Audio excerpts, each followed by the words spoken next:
question was, what experience have we had in our life that really drives, our environmental thinking? And I draw from a lot of experiences, but one that stood out, two actually stood out, if you don't mind. One was I got to meet Greg Smith a while back when the whole issue with the Tide Rock development in Plainsville was taking place.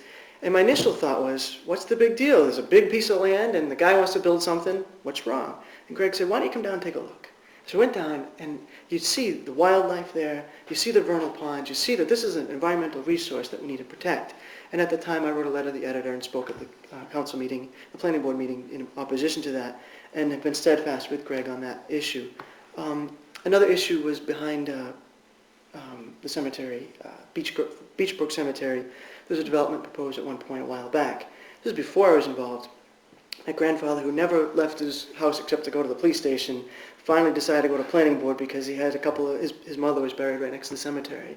And he went and fought that development, and they were victorious because of obviously it's such a very sensitive area and being that close to the cemetery. So a couple of those experiences have said it's important for us to stay involved, and it's important for us to really preserve our environment, it's important for us to have the input of our neighborhoods and the people that live in Gloucester in order to figure out where we're going in the next couple of years. We're standing here in the Seaside Cemetery in Gloucester, and behind me are the woods, which are still threatened by the Tide Rock developers from New Jersey. The woods create a natural buffer zone for the families of the people that are buried here. The woods create a serene, tranquil place for the families to come and mourn.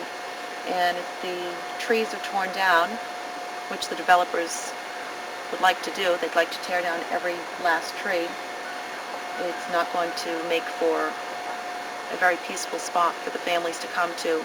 Many of these people chose this place to be buried due to the peaceful nature, and generations of families have been buried here, and without the woods, it doesn't make for as nice a location.